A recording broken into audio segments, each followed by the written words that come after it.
दोस्तों, एक साल यानी 365 दिन में हमारी पृथ्वी सूर्य का एक चक्कर लगाती है। इसका मतलब यह है कि हम बहुत ही ज्यादा स्पीड से सूर्य के चक्कर लगा रहे हैं, 1,00,000 किलोमीटर पर आवर से भी ज्यादा की स्पीड से। लेकिन क्या हो अगर हम इस स्पीड को बढ़ाकर लाइट के स्पीड के बराबर कर दें? क्या इसके कारण पृथ्वी बहुत ज्यादा भारी हो जाएगी और धरती पर हमें क्या एक्सपीरियंस होगा? तो चलिए पता लगाते हैं क्या होगा अगर पृथ्वी लाइट की स्पीड से सूर्य के चक्कर लगाए। आगे बढ़ने से पहले वीडियो को लाइक, शेयर और सब्सक्राइब कर हमें मोटिवेट करें ताकि हम ऐसे ही और इंटरेस्टिंग वीडियोस आपके लिए ला सकें। तो चलिए शुरू करते हैं। अब तक की सबसे फास्टेस्ट चीज जिसके बारे में हम जानते हैं वो है लाइट, और स्पेस में लाइट की स्पीड होती है लगभग 3,00,000 किलोमीटर पर सेकंड। इसका मतलब ये है कि सूर्य से निकलने वाले लाइट पार्टिकल को सूर्य से पृथ्वी तक का 15,00,000 किलोमीटर का सफर करने में मात्र 8 मिनट लगते हैं। मतलब जिस सूर्य को हम देखते हैं वो 8 मिनट पास्ट का सूर्य होता है। इसके बारे में अगली किसी वीडियो में बात करेंगे कि कैसे हम रात के आसमान में स्टार्स और गैलेक्सीज के पास्ट को देखते हैं। खैर, टॉपिक पर वापस आते हैं। क्या हो अगर पृथ्वी लाइट की स्पीड से सूर्य के चक्कर लगाए? तो जैसे ही हम पृथ्वी की स्पीड को स्पीड ऑफ लाइट के करीब लेके जाएंगे, पृथ्वी का मास बढ़ने लगेगा और तब तक बढ़ेगा जब तक मास इन्फिनिट ना हो जाए।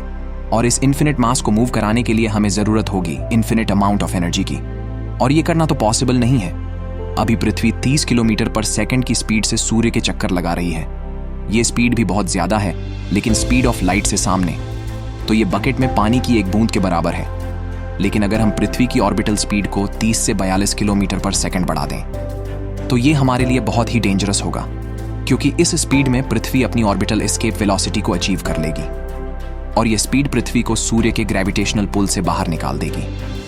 अब हम होंगे आउटर स्पेस में एक कोल्ड और रोग प्लैनेट की तरह, जिसके पास लाइफ को सपोर्ट करने के लिए कोई स्टार सिस्टम नहीं होगा। और 3 साल के बाद इस स्पीड से चलने के बाद पृथ्वी नेपट्यून के पास होगी। इससे पहले हमने कई प्लैनेट्स को क्रॉस किया है।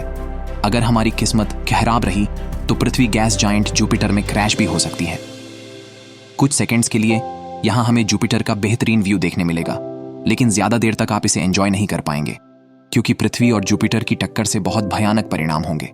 लेकिन इस जर्नी को ऐसे नहीं खत्म करते हैं। तो चलिए चलते हैं और आगे पृथ्वी सोलर सिस्टम में आगे बढ़ती जाएगी और उसकी स्पीड भी बढ़ती जाएगी। अब हम हैं सोलर सिस्टम के बाहर, जहां दूर दूर तक केवल अंधेरा है। अब बिना सूर्य की गर्मी के पृथ्वी धीरे धीरे ठंडी होती जाएगी और एक आइस प्लैनेट में बदल जाएगी और लाइफ का नामो निशान मिट जाएगा। लेकिन ये तो हमारे प्लान के हिसाब से नहीं हुआ। तो एक बार फिर से स्टार्ट करते हैं और फिजिक्स के लॉज को तोड़ते हैं और पृथ्वी को सन के ऑर्बिट में रखते हुए स्पीड ऑफ लाइट से पृथ्वी को सूर्य के चक्कर लगाते हैं। तो पृथ्वी को लाइट ऑफ स्पीड में एक्सेलरेट करवाने के लिए कितनी एनर्जी की जरूरत होगी? इतनी ज्यादा जो हम इमेजिन भी नहीं कर सकते। अगर आप खुद को 90% स्पीड ऑफ लाइट तक एक्सेलरेट करना चाहे तो आपको जरूरत होगी इतनी एनर्जी की जो पूरी दुनिया 5 दिन में कंज्यूम करती है। तो हमें इतनी एनर्जी यूनिवर्स में कहां मिलेगी जो प्लैनेट की स्पीड को बढ़ा दे?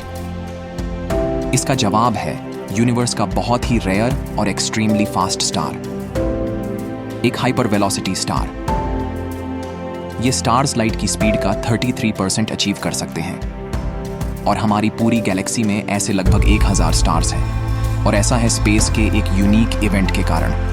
ये हाइपर वेलोसिटी स्टार्स आपस में टकराते हुए 2 ब्लैक होल के चक्कर लगाते हैं। तो पृथ्वी को लाइट की स्पीड तक लाने के लिए हमें ब्लैक होल या आपस में कोलाइड होते 2 ब्लैक होल के चक्कर लगाने होंगे।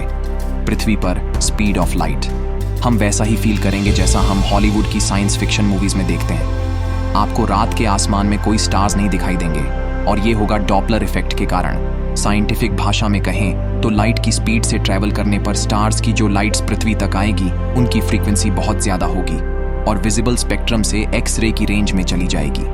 और एक्स रेज को हम अपनी आंखों से नहीं देख सकते। मतलब स्टार्स की लाइट्स हमारे लिए अब इनविजिबल होगी और इन एक्स रेज से हमारी बॉडी में कैंसर का खतरा बढ़ जाएगा।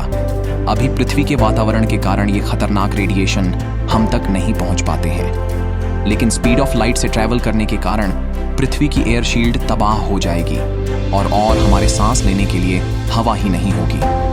तो अपने प्लैनेट को इतने स्पीड तक ले जाना प्लैनेट के एटमॉस्फेयर को कुछ मिनट में ही तबाह कर देगा। ऐसे में आप इस प्लैनेट में नहीं रुकना चाहेंगे। फिर भी स्पेस में स्पीड ऑफ लाइट भी बहुत स्लो है क्योंकि पृथ्वी के लाइट की स्पीड से ट्रैवल करने पर भी हमें अपनी आकाशगंगा के एक छोर से दूसरे छोर तक जाने में 1,20,000 साल से ज्यादा लगेंगे। तो ये वीडियो आपको कैसी लगी कमेंट में हमें जरूर बताएं और वीडियो को लाइक शेयर करें। ऐसी ही इंटरेस्टिंग वीडियोस के लिए चैनल को सब्सक्राइब कर लें। तो मिलते हैं ऐसी मजेदार और इंटरेस्टिंग वीडियो में।